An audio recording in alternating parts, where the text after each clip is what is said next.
Hello' everyone, আপোনালোক সকলোকে আকৌ এবাৰ আদৰণি জনাইছোঁ আছামিজ কিচেন চেনেললৈ। আজি আপোনালোকৰ ওচৰলৈ এটা আটা কেকৰ ৰেচিপি লৈ আহিছোঁ। আচলতে বহুতে ময়দাৰ ঠাইত আটা কেক খাবলৈ বিচাৰে আৰু আটা কেকটো হেল্ডিও হয়। আজিৰ এই আটা কেকটো মই কণী বা দৈ একো নিদিয়াকৈ বনাইছোঁ আৰু আপোনালোকে ঘৰতে থকা অলপ বস্তুৰেই খুব সহজতে এই কেকটো বনাব পাৰিব। আশা কৰোঁ আপোনালোকে আজিৰ এই ৰেচিপিটো ভাল পাব। তেনেহ'লে ভিডিঅ'টো ষ্টাৰ্ট কৰাৰ আগতে আমাৰ চেনেলটো যদি আগতে ছাবস্ক্ৰাইব কৰা নাই, ছাবস্ক্ৰাইব কৰিবলৈ আপোনালোকক ৰিকুৱেষ্ট কৰিলোঁ। আৰু আগলৈ আমাৰ চেনেলত দিয়া ভিডিঅ'বোৰৰ নটিফিকেশ্যন পাই থাকিবলৈ বেল আইকনটো প্ৰেছ কৰি দিব। আটা কেক বনাবলৈ মই যিখিনি বস্তু ব্যৱহাৰ কৰিছোঁ আপোনালোকে স্ক্ৰীনত দেখিবলৈ পাইছে। কেক বনাবলৈ মই এই ষ্টিলৰ বাতিটো লৈছোঁ। এতিয়া বাতিটোত ব্ৰাছ এডালেৰে অলপ বাটাৰ সানি দিছোঁ। বাটাৰখিনি বাতিটোৰ চাৰিওফালে এইদৰে সানি ল'ব লাগিব। আপোনালোকে ইয়াতে বাটাৰৰ ঠাইত ৰিফাইন তেল ব্যৱহাৰ কৰিবও পাৰে। বাটাৰখিনি ভালদৰে সানি লোৱাৰ পিছত এয়া অলপ ময়দা লৈছোঁ। ময়দাখিনি বাতিটোত চাৰিওফালে ছটিয়াই দিছোঁ। এতিয়া বাতিটো এইদৰে অলপ ঘূৰাই দিলে ময়দাখিনি বাতিটোৰ চাৰিওফালে ভালদৰে লাগি ধৰিব।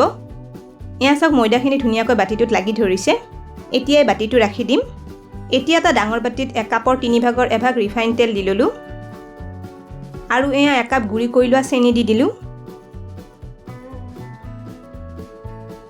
এতিয়া চেনিখিনি একেবাৰে ভালদৰে মিহি হৈ যোৱালৈ তেল আৰু চেনিখিনি এবাৰ ফেটি ল'ম।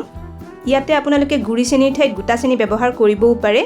মই সাধাৰণতে কেক বনাবলৈ গুড়ি চেনিয়ে ব্যৱহাৰ কৰোঁ। তেতিয়া চেনিখিনি কম সময়ৰ ভিতৰতে মিহি হৈ পৰে।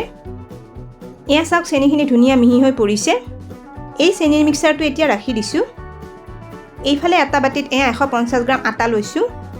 এই কাপটোৰ জোখাৰে মই 1.5 কাপ আটা লৈছোঁ। এয়া আটাখিনিত এচামুচ বেকিং পাউডাৰ দি ল'লোঁ। এবাৰ ভালদৰে এইখিনি মিলাই দিছোঁ। এতিয়া আগতে ফেটি থোৱা চেনিৰ মিক্সাৰখিনি লৈছোঁ। এয়া আটাখিনি ইয়াতে দি ল'লোঁ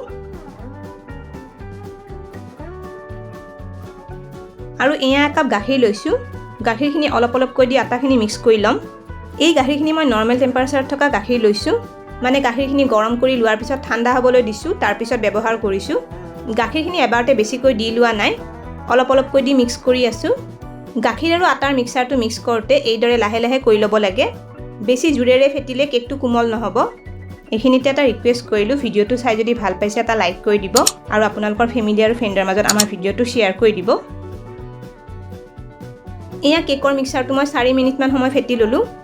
এইখিনি চাওক ধুনীয়া মিহি হৈ পৰিছে। মিক্সাৰটো ইয়াতকৈ বেছি ডাঠ বা পাতল কৰিব নালাগে। যদি ইয়াতকৈ অলপ বেছি ডাঠ হয় তেতিয়া আৰু অলপ গাখীৰ মিক্স কৰি ল'ব পাৰিব। এতিয়া এয়া 2 চামুচ নেমু ৰস লৈছোঁ। এইখিনি দি ল'লোঁ। নেমু টেঙা ৰসখিনি দি লোৱাৰ পিছত এবাৰ ভালদৰে মিক্স কৰি ল'ম। অলপ নেমু টেঙা ৰস দিলে কেকটো খুব ধুনীয়া কোমল হয়।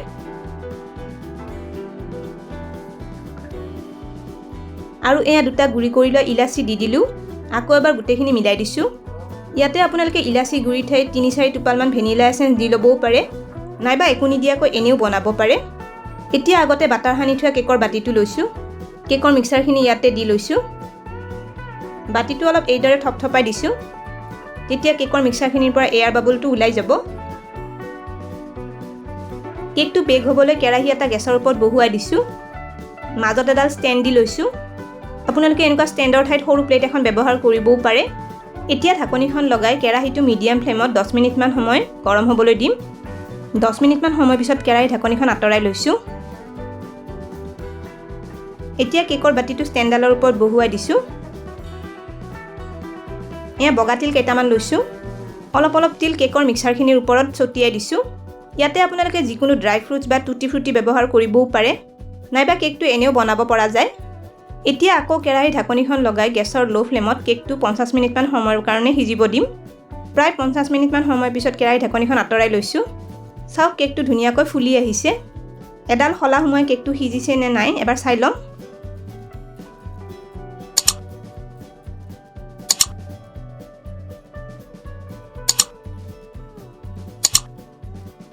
এয়া চাওক শলাডালত একো লাগি অহা নাই, তাৰমানে কেকটো ধুনীয়াকৈ বেক হৈ গৈছে।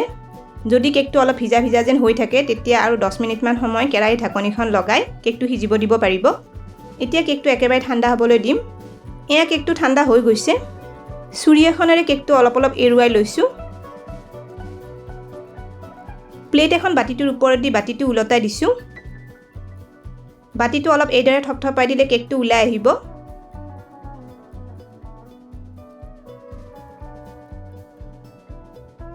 এয়া চাওকচোন কেকটো কিমান ধুনীয়া হৈছে।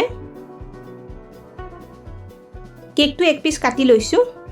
কণী বা দৈ একো নিদিয়াকৈ এই কেকটো খুব ধুনীয়া কোমল হয় আৰু এই কেকটো খাবলৈ একেবাৰে ময়দা কেকৰ দৰে সোৱাদ লগা হয়। তেনেহ'লে একেবাৰে সহজতে বনাব পৰা এই আটা কেকটো আপোনালোকেও এবাৰ বনাই চাব পাৰে আৰু ৰেচিপিটো কেনে পালে কমেণ্ট কৰি জনাব। ভিডিঅ'টো শেষলৈকে চোৱাৰ বাবে অশেষ ধন্যবাদ জনালোঁ আৰু ভিডিঅ'টো ভাল পালে লাইক আৰু শ্বেয়াৰ কৰি দিব। স্ক্ৰীনত দেখা পোৱা ৰেচিপিকেইটা চাবলৈ মই ৰিকমেণ্ড কৰিলোঁ। ভিডিঅ'কেইটা চাবলৈ ৰেচিপিটোৰ ফটোখনৰ ওপৰত ক্লিক কৰিলেই হ'ল। তেনেহ'লে আজিলৈ আহিছোঁ, আকৌ লগ পাম আৰু এটা নতুন ৰেচিপিৰ সৈতে।